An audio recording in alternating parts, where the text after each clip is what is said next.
Morning troops, another day, another drain. Well, say drain, it's, to me it's always been a drain, but it's actually designated a river, and I'm fishing for me, what for me is a iconic piking venue. It's the Old Bedford River, and used to fish here in the 70s and 80s. Used to come up from London as a kid with my dad, and used to catch some scarily big pike. I mean, the first time I come up here I was about 8, I think. I had a 20, and it, you know, oh, you can imagine. So this has always been an iconic venue for me. It's steeped in piking history, arguably seen better days. You know, it never gets dredged, there's a lot of fish kills, but you know, it's, I mean, I've arrived, got 3 rods in, and it looks stunning to me. You know, it's everything I want from a pike venue. I've got reed beds, I've got weed banks, I've got everything. I've got everything I need here. I don't know if I've got pike or not, but I've got everything I need here. Yeah, so it's the Old Bedford River, which means it's a King's Lynn Angling Association water. It's £5 day ticket on the bank or season permit, and I'm looking forward to a whole day on here. You know, so it's an iconic venue for me, and I just hope it's the last week of the season as well, of course, so I just hope that I have a cracker. Let's go and have a look at this drain. It looks brilliant.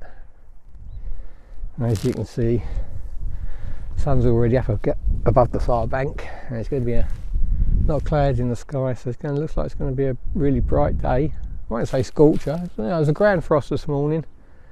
Already see me obligatory swans, a few herons. So it's, I mean, it looks lovely, doesn't it?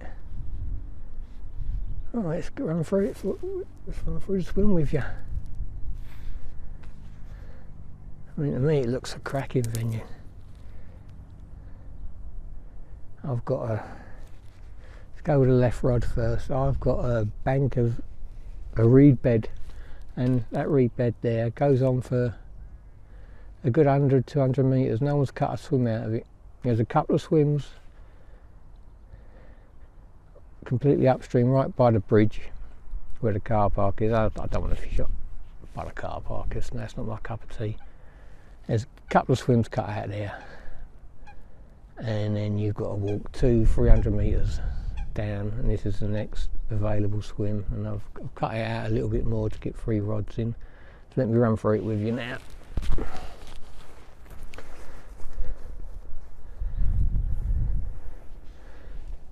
My left hand rod, so you can pick this up in the sunlight with the camera. There it is, dead centre of the screen. That's my left hand rod. Whole sardine, single circle, hook size 4, static dead bait, and there is in, this is where the swim really is weird. There, that's 6 foot of water, and it's holding bottom, no problem. The middle rod, halfway across. I shall visit the far bank afterwards. When this gets bright and the far bank's in shade, I'll visit that. So centre rod, that's in 10 foot of water, and that's a whole herring. Single circle hook, size 4, static dead bait.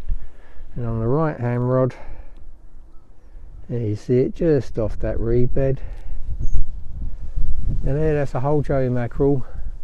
And there is 12, well actually it's 13 foot of water. I've got me to stop knot set of 14 foot.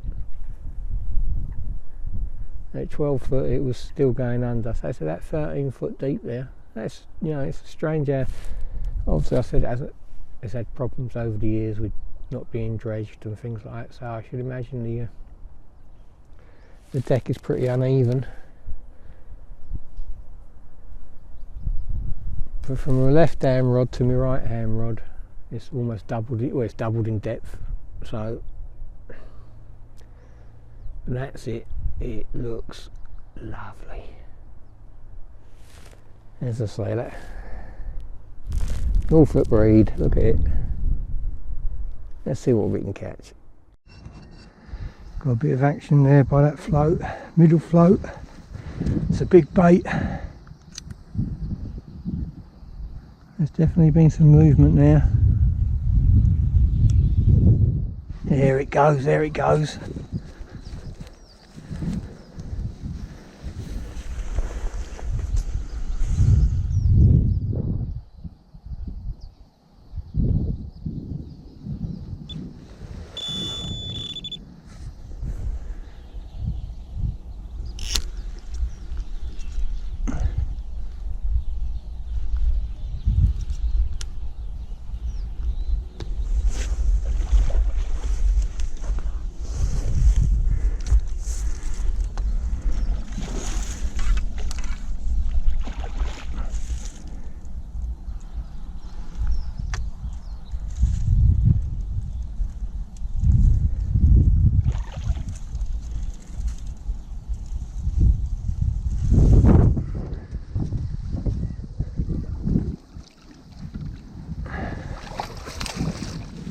Iconic venue, and we're off and running. 5 minutes. The Old Bedford River. The Old Bedford River. It produces a cracker, doesn't it? Eh? I say £12 on the nose. What a beautiful fish. Look at her. Let's get her back. And we're off again.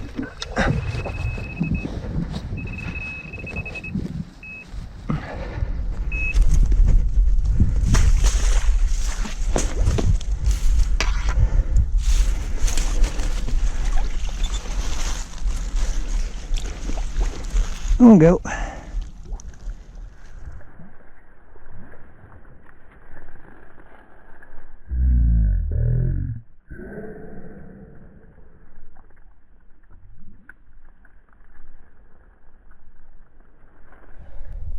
About an hour into the session, and as I said when I was showing you that lovely fish we caught straight away, for me this is an iconic venue, the Old Bedford River, and I haven't fished it for got to be a good 20 years I reckon the last time I fished it, so it's been too long, and so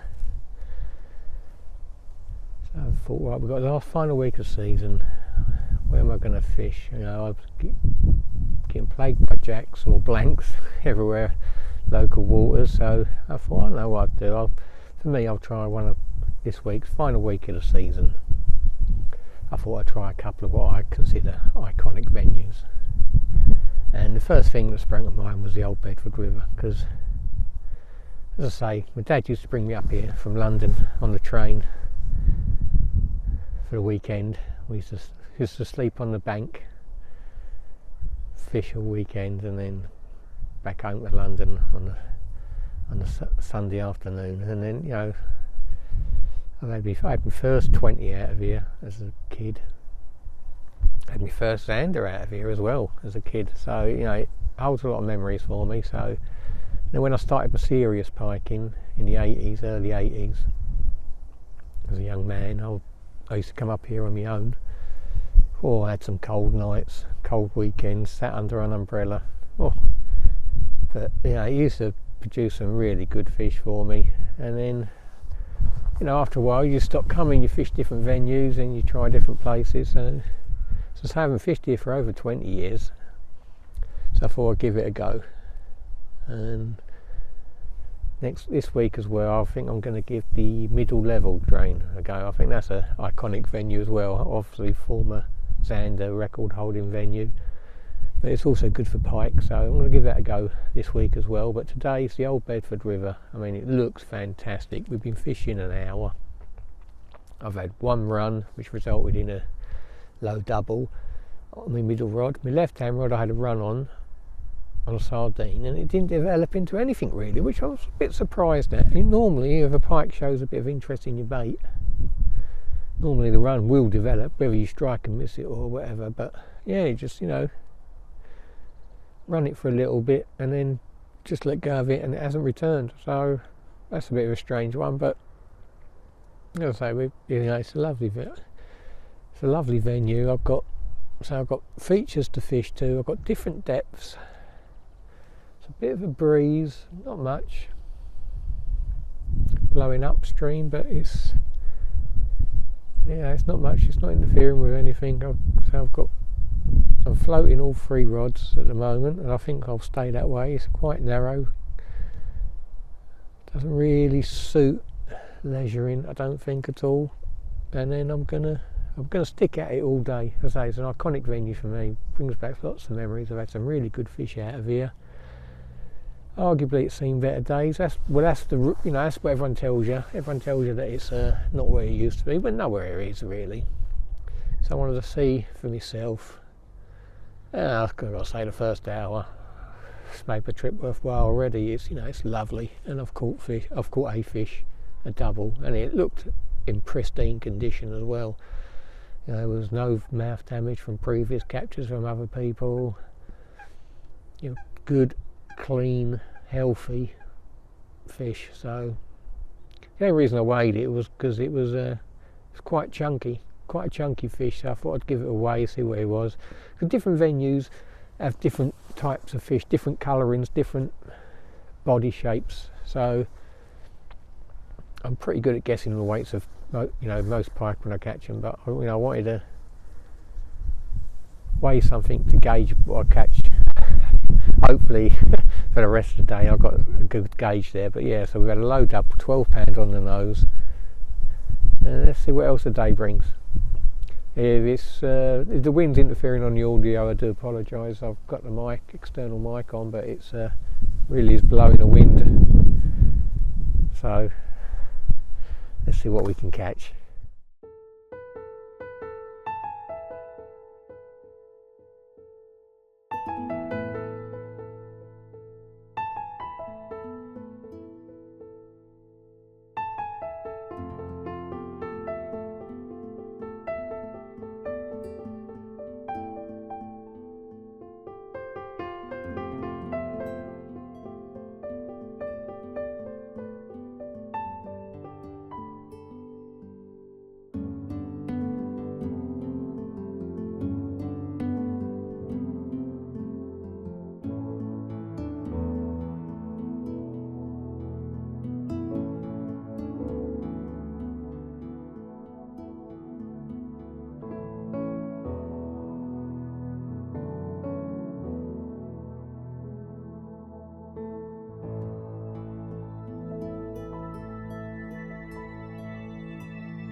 Well, afternoon troops, it's halfway through the session. Only the 2 runs, both first thing this morning. One resulted in a double, one resulted in not even a proper take. I was just returning the fish I had, and the left hand rod roared off, but quickly stopped again, and that was it. So yeah, I've only had 2 touches, but there's silverfish topping, so there's prey fish here. So I'm hoping where there's prey fish, there's pike. It's very bright. You know, I'm fishing in 12-foot water. Average is 12 foot of water, so there's plenty of cover for the pike. There's reed beds, Norfolk reeds. There's plenty of cover there. Water's not crystal clear, so it's got a nice little tinge to it. So everything looks spot on. But yeah, I'll be moving the baits around. I've injected them all with oil. I'm gonna give it another hour. If nothing's happened, I'm gonna change the types of baits I've got. And I've got all sea deads. I haven't had nothing in the next hour. I'm gonna stick, one of the rods. I'm gonna stick a small roach on, see if the coarse deads are preferable to the fish. But you never can tell. So at the moment, I'm enjoying myself. It's been a good day. I mean, not fish wise, but I mean it's a pleasure to be on the bank, really. I mean, it's beautiful. So I'm just gonna keep working hard all day, see what I can catch out of this iconic venue. As I say, it's one of my favourites. Leave a comment in the below, the section for comments. What do you consider an iconic piking venue? Is it, like me, a bit of a snob, really, I suppose, with drains and rivers? But that's just my way of thinking.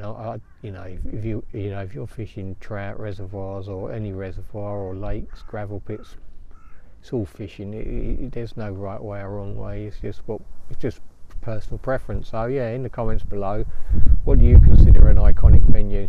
Is it somewhere that you grew up fishing, or is it somewhere that's produced huge fish, or is it somewhere, or a new type of water that's started to produce, or is it, is it even in England?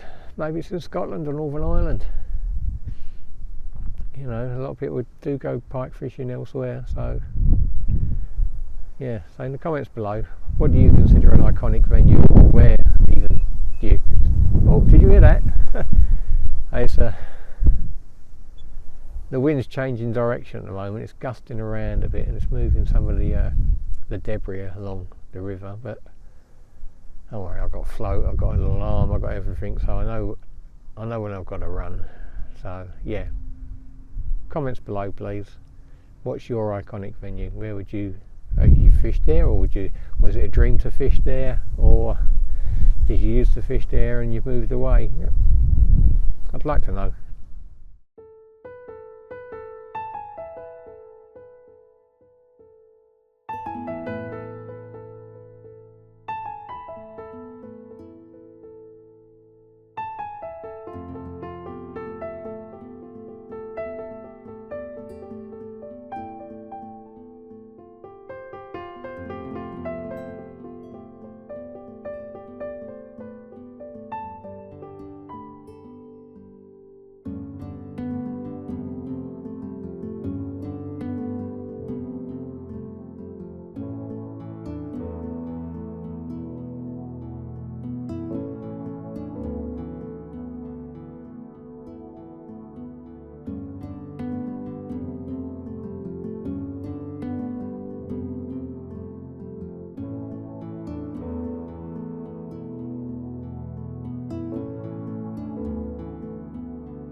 Well, it's head torch time now instead of camera time on the old nut, so you can tell it's getting dark. Last half hour or so before it gets dark. Stuck at it all day. There's the drain behind, there's a river behind me. Keep calling it a drain. It's the Old Bedford River. So I've had 2 runs. One materialised into a run that was worth hitting, and I landed a nice low double.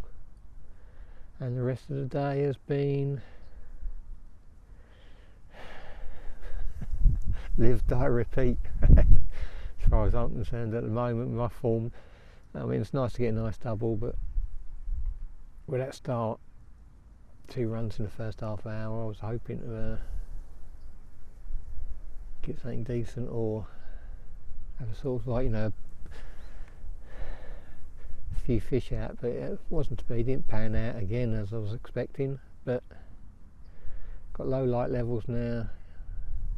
Pike could move in, start patrolling and start moving around looking for bait, and my baits are there. So it's a very narrow river, so I've got, anything does come through the swim, they'll find them. So gonna sit it out now till it gets dark. If this is the last post before it gets dark. Once again, troops, thanks very much for watching. If you're new to the channel, thank you very much for watching. If you are new, why don't you hit that subscribe button and see me struggle, catch, laugh, cry, all of it, everything you do when you go fishing. So it ain't dark yet, so we've still got time, but once again, thanks for watching, do appreciate it. See you next one on the bank.